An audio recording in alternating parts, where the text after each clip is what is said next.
Beloved, I wish above all things that you may prosper and be in health, even as your soul prospers. You are not ready for prosperity and health until you are ready to hear the word.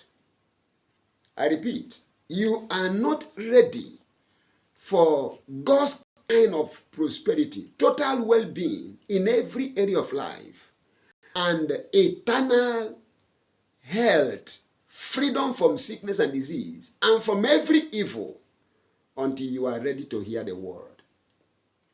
He sent his word and healed them and delivered them from their destructions. Psalm 107 and verse 20. If you want healing and deliverance, the way to go is the way of the word. There are many who go the way of prayer. It's not a crime to pray. But there are things you are praying for that you should not pray for at all. If only you can hear what God says and do it. A student in school who refuses to study his lessons or his books and depends on prayer will not do well. Many Christians, instead of hearing what God says and doing it, are ignoring what God says, living in ignorance, and they are being destroyed. They are prayerful, but they are still being destroyed. They are suffering, and they remain prayerful, yet they are still being destroyed. Obedience is better than prayers. To hear the word and obey the word is better than praying. I am not against prayers. If you read the Bible, you see, in the book of Matthew, Jesus Christ gave us only 3 prayer points. Only 3. Matthew chapter 5, from verse 43 to verse 48. Pray for your enemies. That's all. That's summary. Those who despitefully use you and persecute you, pray for them. Bless them, don't curse them, love them. Pray for them. That's one. Matthew 6, from verse 9 to verse 13. Pray for the kingdom of God to come. Don't pray for any need. Pray for God's kingdom to come. And his will be done on earth as in heaven. If that happens, you'll be free from problems. Matthew chapter 9. Pray for laborers. 36 to 38. Pray for laborers. People who will come and do the work. People who come and heal the sick, raise the dead, cast out devils. Give freely as they have received. People that will destroy the works of the devil. That's all. And if you go to Matthew 26 and verse 41, it says, pray, watch and pray that you enter not into temptation. These are the only 4 prayer points. But it's only 3 because if you go to Matthew 6, you see, lead us not into temptation. If you pray that prayer and the kingdom of God comes and you establish there, you can pray what he said. You can't be thinking about watching and praying in 26 verse 41. Listen, most of the things we are crying for today, they are necessary. The reason why the people of God are spending, why the people of God spending so much time in prayers is because they don't know what God says. Ye shall know the truth, and the truth shall make you free when you apply it. You shall know the truth, and the truth without prayer, but with application shall make you free. Many of God's people are praying without knowing God's mind and applying the same. So they are dying cheaply. I want to show you what an unbeliever who was sick did and what God did in response. 2 Kings chapter 8.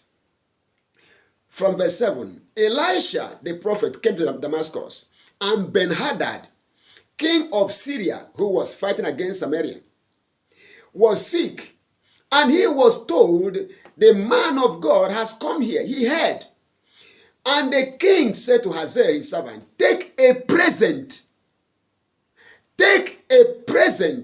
in your hand and go meet the man of God and inquire of the Lord by him, saying, shall I recover of this disease?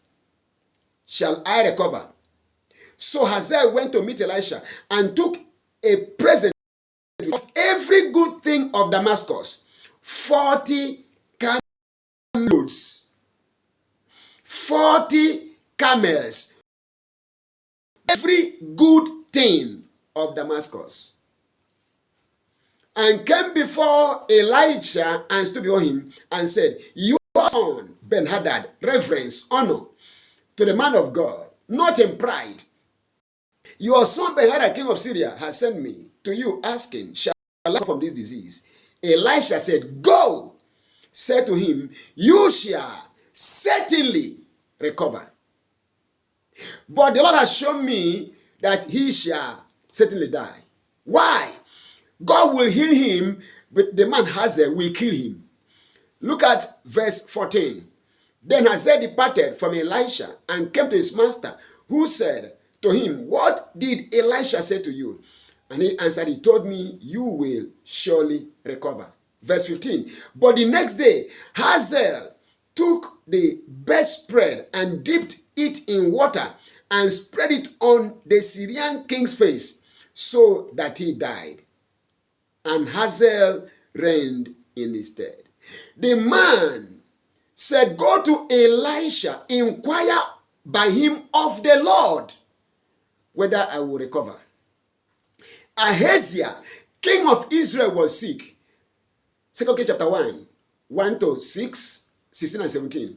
Instead of inquiring from God or from Elijah who was there, he went to inquire of Baal-zeba, whatever. Baal-zeba, the king, the god of Ekron. He went to inquire from Beelzebub, whatever they call him, the god of Ekron. God said to Elijah, go and tell him he will die. A hidden king came to inquire of God. A king of Israel went to inquire of the devil. Asa, king of Judah, was sick. He depended on doctors. 2 Chronicles 16, 12 and 13. And he died. Ahaziah died.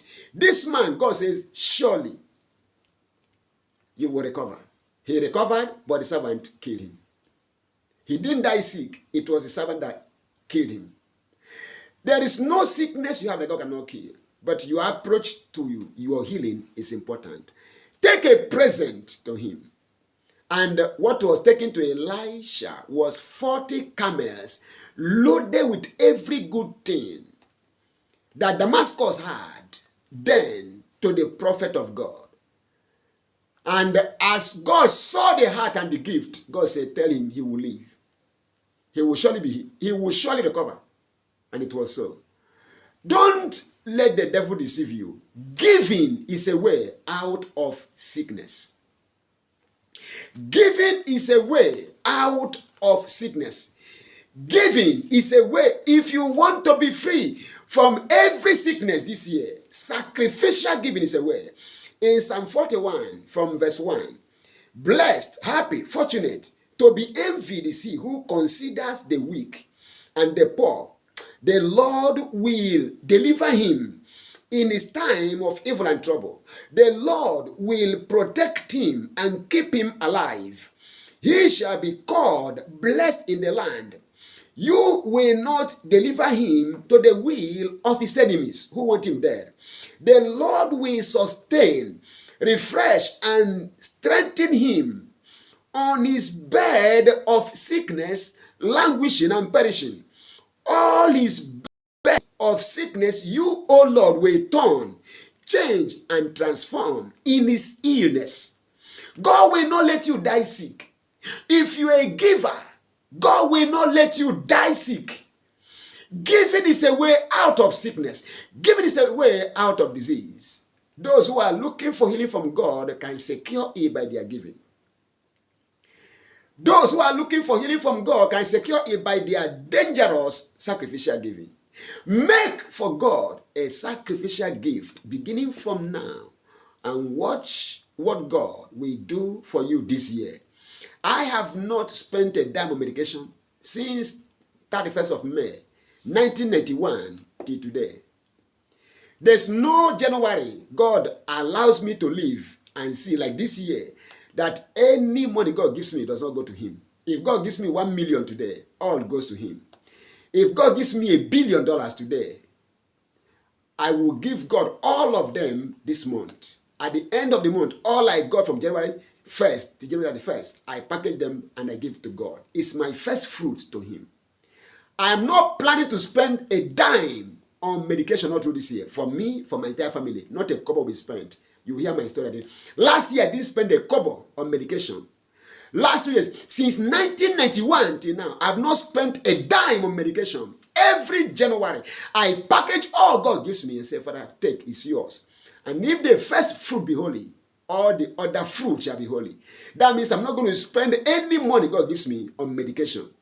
It's unholy. If I use what he gave me to deal with any issues that brought to me, it doesn't make it fit. Every blessing of God makes rich and has no sorrow. So I am planning to spend this year sorrow-free. What do? I give God all he has given me this month. And if the first fruit be holy, the rest shall be holy. You can be free. Ben-Hadad gave Elisha 40 camels load of every good thing from Damascus, and God healed him.